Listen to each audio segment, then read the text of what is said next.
Good morning, and thank you so much for joining us at our virtual Healing Hearts Society breakfast. I'm Tammy Squire, the director of Ellie's Place, West Michigan, and it's my honor to have you here with us today. As you know, our organization, along with Michigan and the rest of the world, has faced so many challenges this past year. Although it has been difficult, it has also been inspiring. Life has been a journey of adjustments to meet the needs of families, rethinking and reimagining our important work, and always staying focused, all while remaining flexible. I'm so grateful to all of you for your continued support of Ellie's Place, West Michigan, and the support we provide to grieving children and teens in our community. For now, our programming continues to look a bit different, but our grief services continue, and we remain dedicated to our mission. We do this in spite of the pandemic and the restrictions created by COVID-19. I am proud to share that our team has stepped up and implemented innovative ways to provide bi-weekly programming and school-based Ellie's group to our families throughout the past year, and will continue to do so until deemed safe to gather back in person. Our events like this and opportunities for community and donor engagement will continue in unique ways using technology, ingenuity, and what has become our beloved Zoom platform. While things have certainly been different, we are still able to provide a safe virtual space for grieving children and teens to combat the isolation, sadness, and anger, and other feelings that can occur after the death of someone close to them. Although so much of our lives have shifted, it is clear to us that the need for this support has not gone away. In fact, more important than ever, we are proud to continue to be able to continue this work of allowing hearts to heal. I look forward to and remain hopeful for the time in the near future where we do not have to meet each other through a screen. Rather, we can gather again to not only provide services to Ellie's Place, but also where we can all celebrate and support this great work. Let's hear a few updates from Karen Ketterer, Interim Program Director. Hello, and thank you all for being here today to learn about and to support Ellie's Place, West Michigan. I am Karen Ketterer, the Interim Program Director. This year, we have worked hard to adjust our programming so that Ellie's Place is able to continue supporting West Michigan children, teens, and families who are grieving a death. We restructured our on-site support groups into a virtual format via Zoom. We continue to offer groups for kids ages 3 to 18, as well as an adult group for their parents and caregivers. Here are a few things that our families participating in virtual groups have shared with us. My child loves her virtual group. She feels very supported. Thank you for being there. My daughter has been able to express her feelings a little more instead of bottling them up constantly. This has been a big improvement. A teen shared that the most helpful thing for her at Ellie's Place is being able to talk and having people that actually listen. We have also been able to partner with schools to bring our 8-week grief support groups to students in a virtual setting. We look forward to transitioning back to in-person services this year and to utilize what we have learned to reach even more families in our community. The need for grief support services for children in West Michigan continues to grow. We have seen a 25% increase in inquiries and clinical consultations this year. We are serving many families that have experienced a death due to COVID-19, as well as helping families whose grief has been compounded by the isolation and loss related to the pandemic. Simply put, we need you. With your support, we can continue to expand our work so that no child in West Michigan has to grieve alone. Now please join me in watching this video from an Ellie's Place group. Thank you. I would just like to welcome you back to Ellie's Place and thank you for your willingness to share your experiences and your wisdom from when you were attending an Ellie's Place support group. And it might have been here on site or it might have been at one of our high schools. I really am confident that the information that you share today, the stories that you tell, will be helpful to alleviate some of the apprehension and the fears that maybe other teenagers have about joining an Ellie's Place grief support group. Why would I want to go to a grief group where I'm just going to feel more pain? It's just going to bring it all up. Why would that be a good thing? Can you guys speak to that a little bit? So I thought one of the things that was really cool about Ellie's Place is you get to choose how you grieve at Ellie's Place. You can choose if you want to be quiet or if you want to talk. How do you express yourself in the activities? And that's something that you were saying with you have a therapist, you can't really do. They kind of set the tone for you. But at Ellie's Place, you kind of set your own tone. And you can, if you want to talk more, you can, but if you want to talk less, you can also. I think that's something that's really unique about Ellie's Place. This is more of a place where you can open up to anybody. You can feel comfortable talking to people, and it's more of a stress reliever than it is to try to handle it yourself. It kind of felt like a family in a way. I could relate to people, I understood where they were coming from and what they were feeling and how I was feeling, and I thought it just made it, there was a connection, unlike at school. When I came here, all the people in my group we were able to be vulnerable and talk about stuff that you wouldn't usually talk about. It just felt more like a peaceful and calm environment where everybody could just talk to each other. Everybody was open to supporting each other. That process, understanding that everybody has their own pace, everybody has their own way of expressing their emotions is what I'm hearing from you today. And kind of that understanding of that is something that you've really taken from your groups, is that compassion and understanding. Learning is inevitable from your group members and I feel like the journey kind of never stops. It's learning that everybody grieves differently and you don't need to force your method of coping on them. You'll meet a lot of new kids that you would never have met in your life, but these kids you really relate to in a different way than your normal friends. And some of those kids you'll probably be friends with for the rest of your life. And when you listen to them, you get lessons from them that you never really understood. You have takeaways that are special to you. And you can apply those to your own life.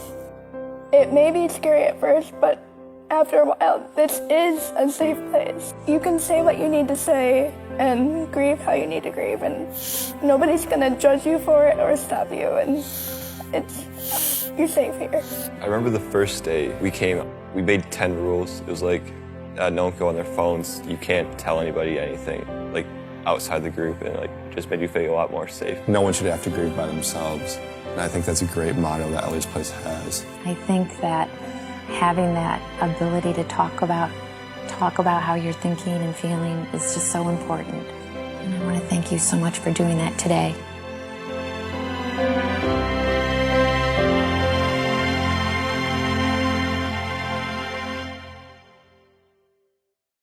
Wow, so touching. Ellie's Place, West Michigan would not be able to provide this support without all of you and without the generous sponsors who helped make today's event possible, including the Meyer Foundation, Gun Lake Casino, and Fifth Third Bank. A heartfelt thank you to you again, our generous sponsors, and to each of you watching this morning. Also to our wonderful volunteers, board members, and a team of dedicated Ellie's Place, West Michigan staff. Testimonies like the ones we just heard from children and teens are possible because of each of you. Life is a beautiful way of connecting us together. Sometimes it's in recognizable ways, but often it is by a series of events that bond us and join us together to build friendships, form support systems, all in a safe space where we can feel free to share our pain. A place where we can laugh, listen, cry, and learn to heal. This is the Ruddy's story of their son, Tommy. It is my pleasure to introduce this incredible family, Tom, Amanda, and Isabella Ruddy.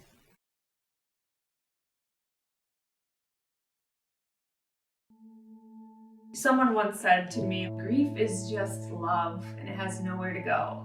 So we were faced with this love we have for her, but for Tommy, we don't know what to do with it. A love so big and so raw. You can't just shove it down. You can't push grief out, unfortunately. You have to come face to face with it. As hard and as painful as that might be. A cannonball. Tommy was 5 years old when he got diagnosed. He was a completely normal, healthy, spunky 5-year-old little boy about to enter kindergarten. In 2016, Tommy was diagnosed with DIPG, an aggressive and incurable brain tumor in the brainstem. We were revved up, fighting the fight of cancer, just ready to roar, and that quickly came to a halt. In 11 weeks, our son was gone. Just a little less than 3 months after his diagnosis, life as the Ruddys knew it would forever be different. We didn't know when. When do we start? How do we start? Like, it's like you're in a movie and you're watching yourself, and how is this even real? And where do we go from here? Not only for them, but their 8-year-old daughter at the time who just lost her best friend. We knew she was holding a lot in, that maybe she was trying not to hurt us and make us show more grief. Yeah, and there's no playbook. So you can talk about it, you can read a pamphlet and do all those things, but at the end of the day, you've got to keep moving forward. And I think that when we got here, that was kind of the step of, okay, here's a pathway. You can kind of choose which road you want to go down. And that's when they chose the path that led them to Ellie's Place. A grief roadmap. And I think that Ellie's Place is kind of on that roadmap. And I think you put yourself in a position where you're lost and you don't even have a map. I think the first start is coming to Ellie's Place and trying to figure out how you're going to move through that, journey of grief. But we were hesitant because we thought we could do it on our own. We don't need this. We're fine, but we were worried about her. Like, we have each other as adults, but she doesn't have anyone as a kid now. So that was important to us, to help her find other children who are feeling the same way she is, and also other adults that she could trust in that weren't going through grief, because we didn't have family here. So we came here pretty quickly after he passed. I thought it was kind of cool. I got to meet people who went through the same thing as me, because at school nobody really understands, but I'm at Ellie's Place. I got to talk to somebody about it that I can trust. So. Some of those people were Ellie's Place facilitators, Pat and Sierra. Pat was her leader for the entire time she was here at Ellie's Place, and she really took to her well. She entrusted her. She would greet her with a hug when we got here. She was always excited to see her, she was just really good with the kids. She really got them to express their grief in ways that's not traditional for adults, to sit in a room and talk and cry, right? Like, kids are having fun, but also grieving and processing, and having a group leader that she can trust was dynamic in her success in the program, for sure. She still talks about her. So Isabella came into Ellie's Place not really wanting to talk about her feelings, and I'd say by the end of it, it was amazing how she evolved. She really did. She evolved. And she really grew, and I think she got to where her feelings were and to be able to express them. She was a joy in there. She was a leader. She was kind of like the little mom in there. Kids would come up, and not necessarily just grief, but issues at school, and she would always be the one to say, well, what about this? And what if you try that? So she was very helpful to the other kids. It was kind of normal when they were all in that one room where we all met, and they would all just kind of congregate and do their thing, and then it was normal for a little bit. And I think things come out. Like, she would come home and tell us certain things that just naturally came out, organically came out. So that's the way to do it. I think that's, for us, it was the healthy way. We didn't force her to come here. She kind of wanted to come here. She was so bright and positive most of the time and there for everybody. But when we were all talking with each other, she would say, I wish my brother were here, or I wish I could be doing this with my brother, or I should have done this with my brother. So she definitely did go through those things, even though she was this great leader in our group.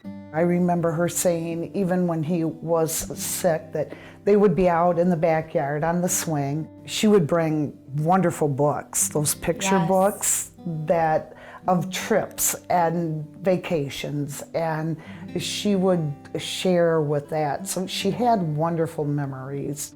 And the work she was doing inside Ellie's Place could be felt the moment she left. The car ride home was always a good release for us. we got to hear a little bit about what she was doing, but she also kept her friends' stories confidential, you know, like it's a safe space, like she mentioned, and that was important. We never pressed her for information, but anything that she wanted to share with us was always positive.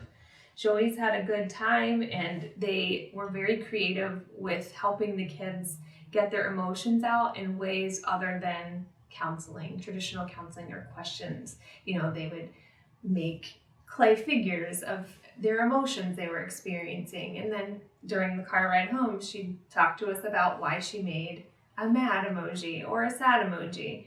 And it just was a very unique approach to helping kids process their grief. Mm-hmm. And it helped us understand how to help her even more.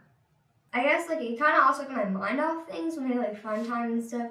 But also we could talk about it, and I still think about it, but it helped me get through it. The services offered at Ellie's Place are free to families when they need it most. We just got out of a very expensive medical realm, and we just paid for a funeral, 2 funerals. And yes, we have help and support, but Ellie's doesn't charge you. And it's, at the time, it may not seem like a big deal, but it was. You know, it was just something we didn't have to think about.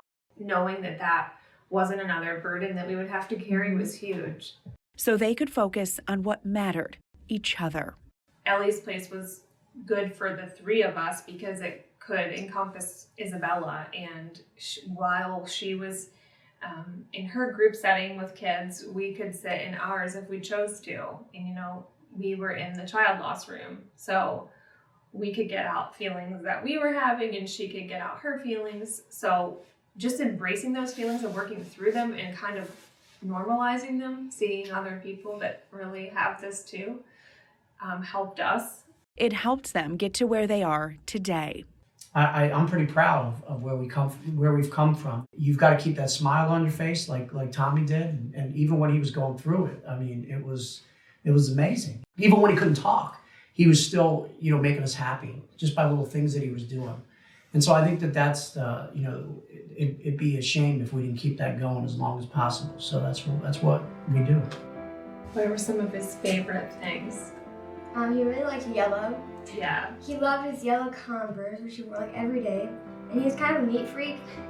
He cleaned the bottom of his shoes every day he got home from school. He didn't like dirt. He really liked going outside and playing soccer. Mm-hmm. There's a lot of his sayings that we still say, and a lot of them. What are those? That's what I do, right? Yeah. I control you. Yeah, I control. He told Isabella one time, "I control you." So we still say that a lot around the house. We just yell things out. Yeah. And, you know, we know that it means We're that. a loud house. Yeah, we are. So you could just tell that you know, there's the joy in our house. He has something to do with it. He has something to do with it. So. Grief is a journey.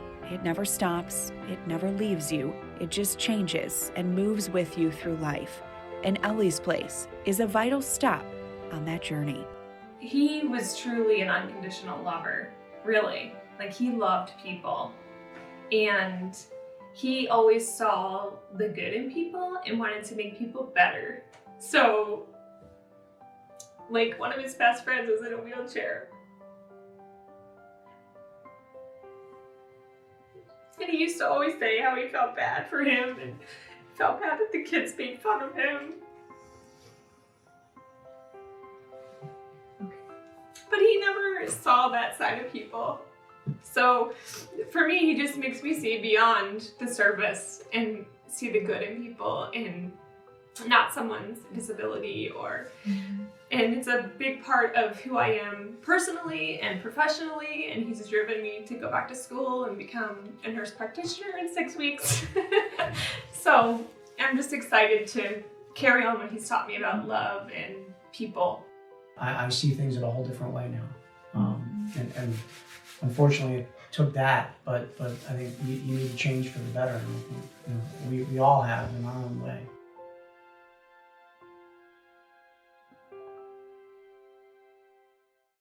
What a moving story.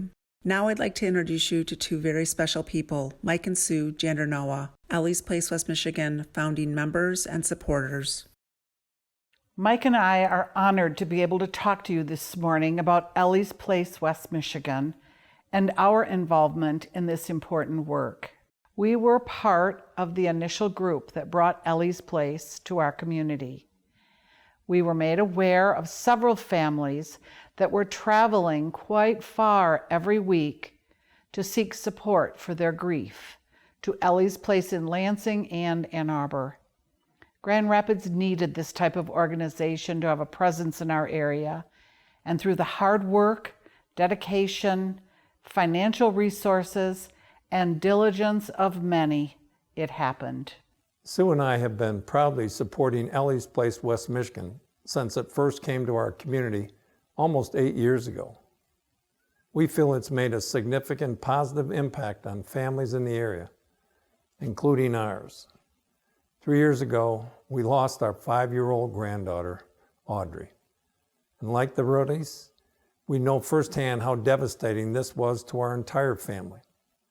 Families who experience this kind of loss are blindsided and paralyzed by how to deal with the lasting effects of death. The services provided by Ellie's Place are vital for children and their families in the healing process in order to move forward.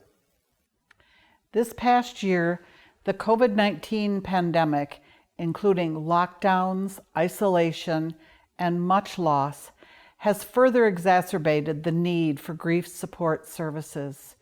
Children and families are now suffering more than ever.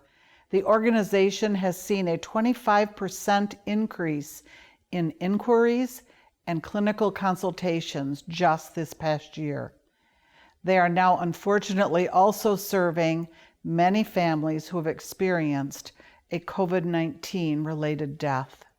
Despite the realities of the coronavirus and the additional loneliness and isolation grieving children have been experiencing over this past year, we are still able to provide a safe and welcoming virtual space.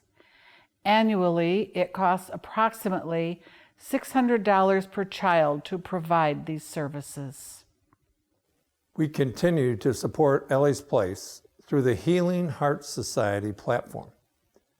Through our work in the community, we've always felt that committing to organizations with multi-year pledges allows for planning, security, and growth.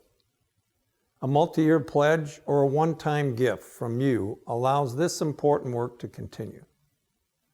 The Ruddies and many other West Michigan families have expressed that it's such a relief to be able to access the Ellie's Place support groups without the burden of how to pay to get the needed assistance for their children. The only way to continue to provide these services free of charge to our local families is through your financial gifts. As you can see, this work is absolutely essential. We ask you to join us in making a donation to Ellie's Place, West Michigan, to help accomplish our mission that no child grieves alone. Thank you so much for giving. Thank you, Mike and Sue. You truly are impacting so many with your love and generous support. And thank you to all of you for taking time out of your busy morning to learn more about our organization. We strive to continue fulfilling our mission so that no child grieves alone. Simply put, we cannot do this without each of you. Please consider making a donation here today so that we can continue helping other children like Isabella. Together, we can help heal hearts. Please join our question and answer portion for the next several minutes to ask questions and to learn more about Ellie's Place, West Michigan. Thank you.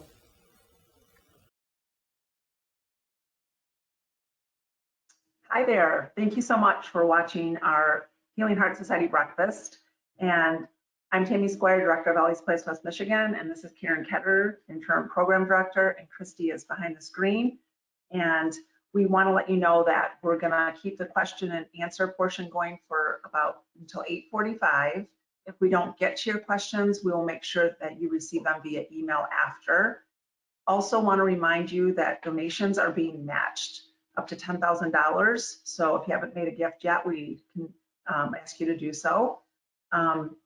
So double your impact. You can make a bigger difference. So we're going to go ahead.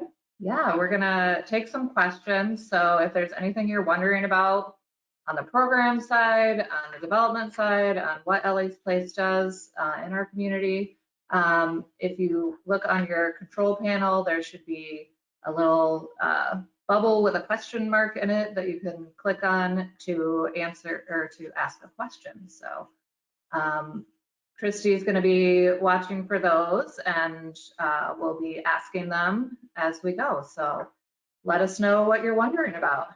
And also there's a donate link in the chat box. So you can just click on that and it'll make your donating easier. Yeah. Okay, Christy here asking the question. Looks like we have one that says, can you please share how you are currently providing support to families and kids? Absolutely. So it's been a crazy year for everybody, including Ellie's Place, as we completely relearn everything about how to deliver services. Right now, we are providing virtual groups via Zoom to our families. We do that 2 nights a week, and the families get on Zoom and we get on Zoom, and it's really gone well, and the kids have taken to it. And they still have that safe place that is Ellie's Place in an online forum. And we have also done virtual school groups this year. As we move forward, we're hoping to be able to do in-person groups, hopefully this fall, as we watch the pandemic numbers and such. Yes, but we also learned so much about virtual services that we're going to be able to keep some of that too, which helps us serve even more families. So we're thankful for that. Yes, even with our events, we've obviously had to switch to a virtual platform such as the event today, but it does open up a different audience, and we don't have as many boundaries with and limitations with distance and those challenges. We also had program staff available to take phone calls and just inquiries from maybe someone in your family has died and you need to talk about that with your kids and you're not sure how to do that, and you can get connected with a program staff who will help you through all that. All right, thank you. So just a quick one here. It says Betsy is asking, where is the donate button? One more time. Oh, it's in the chat box. So if you look at your chat box on the side of your screen, you'll see a bubble. Hopefully you can find that. Perfect. Okay, so next question. Oh, this is a good one. When do you think you'll be doing in-person support groups again? Yeah, so we're operating with a couple plans right now, because if we learned anything this year, it's that we've got to be able to be flexible and change our plans at a moment's notice. We're hoping that this summer, during the summer, we do family nights for our families where they come together as a family to do a project together that helps them communicate about the death they experienced. We're hoping to do a couple of those this summer in person but outdoors. So that will be kind of a way that we can ease into in-person services. And then in the fall, we hope to have some in-person groups as well as virtual groups. Thank you. Okay, so it looks like, just reading the questions here real quick, I'm sorry. No problem. Okay, so Janet is asking, do you have more need than your ability to serve in West Michigan? That's a great question. Yeah, we've had a lot of increased need this year. The pandemic has caused more deaths, and it also has caused more isolation of families. And so support groups are more important than ever. And unfortunately, yes, we need donations in order to serve more families and students. I would say that's the place where we kind of had to pull back a little bit this year. And we're hoping that with your help, we can get back into those schools. Those teachers and school districts are really struggling to meet the needs of their students this year. And we really want to be able to be in all the schools that need us. So absolutely. And like Karen just articulated, with that increased need for programming and services for kiddos in our community, we definitely need to see an uptick in donations. as you mentioned, we did have to cut back and had some budgetary constraints. So we're hoping to bring back some of our per diems and volunteers within the schools that can help reach kids. Yeah, we got a lot of bang for your buck with per diems. Our wonderful folks that come in and do school groups with us. You know, it's not a huge expense, but without it, we can't reach those schools, and they really need us right now. They do. Yeah. All right. John is asking, what are some other opportunities for the community to support and promote the mission of Ellie's Place in 2021? That's a great question, John. Thanks. I think the more that we can have people be our advocates and just relay the urgency of our needs, both with the programming that and the services that we offer to kids and families and teens in the community, but also just to share the resources. And if you know someone who may be struggling or just experienced the death of a loved one, share with them what we do at Ellie's Place and what we can offer and why we do need those donations. So they kind of go hand in hand, but being an advocate and opening doors is really important. It's also important, a good way to expand our network to bring in more donations. So talk about us, let people know what our needs are. Yeah, share what you learned today with your friends and your family. And also we function with volunteers as well. So in our groups, we utilize volunteers as facilitators for our groups. So we have a training, anybody can do it. You just have to be over 18, and we give you all the tools to do that. So if you have a heart for working with kids who are grieving, you can go to our website and click on volunteer and get connected with us. We'll have a training this summer. So yeah, and I think you all just saw that very powerful and emotional testimony from the Ruddy family, and you saw the difference that Pat and Sierra made, and Isabella's journey of processing her grief and working through those emotions. And they're volunteers, highly trained, but just it's a wonderful, just a wonderful bond that is formed. Yeah, it really is. And I think you also saw from Pat and Sierra and Isabella that it's not, we're not sitting around and crying for an hour. Like, kids are joyful and they're connecting with each other, and we're playing games, and we're, doing art projects, and, so it's really a very supportive and joyful environment. Okay. Next question, I really like this one. It says, if you know someone who is grieving, what should I do for them, or how can I help? I'll let you take that one. Yeah, that's a great question. I mean, we all experience grief, but we just don't talk about death and grief very much. And so it can make us feel awkward when we're trying to comfort somebody. And our best advice is that being there is the most important thing. So don't worry about saying the right words, and it's being there and being able to be uncomfortable with them. So a lot of people want to make their friend or child feel better, and really the only way through grief is to walk through it, and you need to be able to experience all your feelings. So being that person who will actually sit there and let them be sad with you, or let them be angry, and just be there with them as they walk through that, and not make them feel awkward or ashamed of their grief.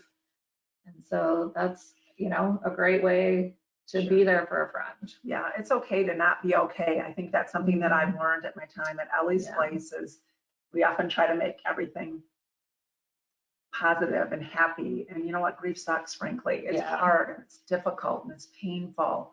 But unless we process those emotions, we're going to get stuck in that. Yeah. And also talking about the person who died, that's so important to grieving families. Just being able to have that conversation. What was your favorite thing about that person? They would love to hear that. Tell them a story that they might not know, and that's getting a piece of that person back for a moment for them, and that's really important. Again, tying it back to the Ruddys, look at the joy in the video that they had just talking about Tommy and celebrating those special moments that they had with him. Absolutely.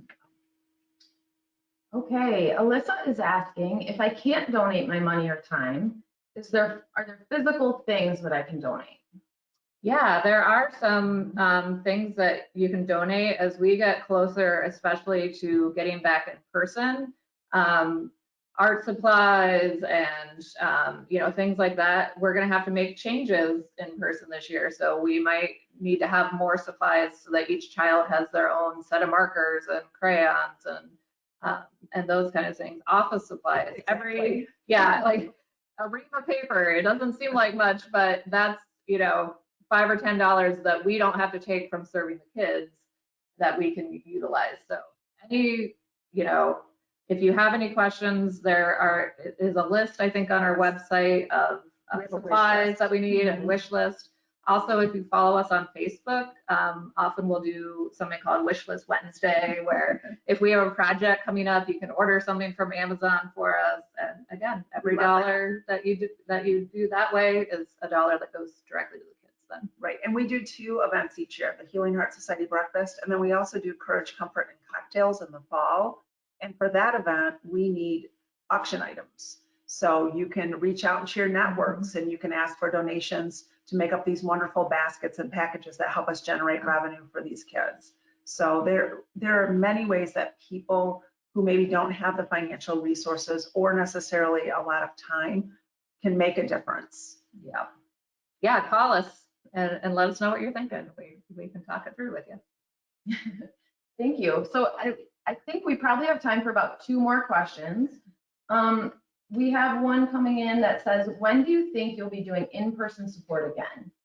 Yeah, so we're probably looking at fall for that. As we've learned, we've just got to roll with the punches, and we thought we were getting so close, and then Michigan took a little back turn, but we feel fairly confident that in fall we'll be able to have both options available. So families who aren't comfortable being in person yet will still have virtual services, and those who are in person. That's our plan. So we'll see what the future holds. Yes. Okay, and I think this is going to be the last question. We're going to try to wrap up right around 8:45. And again, if we don't answer your questions or get to them today, don't worry. We're going to send them all in an email. Those will be available for you. The last question that we have is, what does Ellie's Place need the most right now? Ultimately, when it's all said and done, we need financial resources. We need your support. Events like today, this Healing Heart Breakfast, this is one of our largest fundraising events. We only do 2. And we need those resources. We need dollars because we need to increase our per diems. We want to go back into schools. We want to be able to support grieving kids. And as we've seen our numbers increase, we need more staff to help do so as well. So the financial support is critical, just critical to our success. Yeah. It really is. We just to give you an idea, it takes about $600 to put a child through our peer support groups for a year.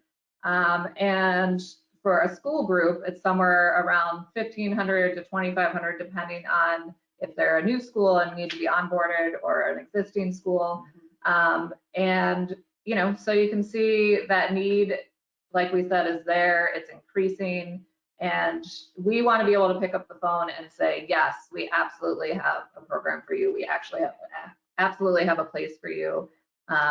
We're very happy that we haven't had to do a lot of waitlisting and that kind of thing here for our peer support evening groups. But, we have had to do that a bit for our school groups. And, every donation that you make helps us to be able to serve that kid directly.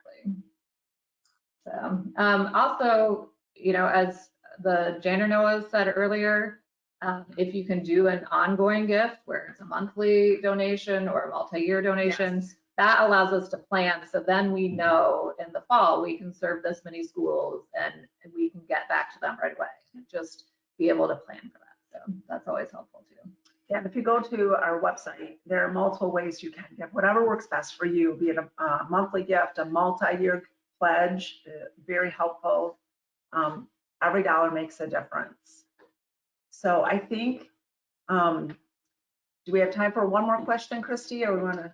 I think so. Okay. Yeah, I think we do. One more. Let's do one more. One more question. Let's see here. With in-person services potentially beginning again, will there be an opportunity to volunteer next fall? Yeah, as I said, we do plan on doing a volunteer training in probably late July, early August. We'll have those dates soon. And we'll be training facilitators both to do in-person groups and to do virtual groups. So, which is great because if you have a schedule where it's hard to be here in person, it takes less time to, hop in the computer and that kind of thing. Right. So we do plan to do that training. We will need volunteers for that. Our volunteers have done an amazing job this year. They came together, made sure that we were able to support kids throughout this year, but we have, used them within an inch of what they had to give, I think. So we need some backup for our wonderful volunteers. And, I think most of them would say it's their favorite couple of hours of the week. Right. And it's so meaningful to be there and to see the kids together. And like I said, you don't need any special training for that. So just compassion. Go to our website, and if you have that compassion and want to help kids, then sign on up.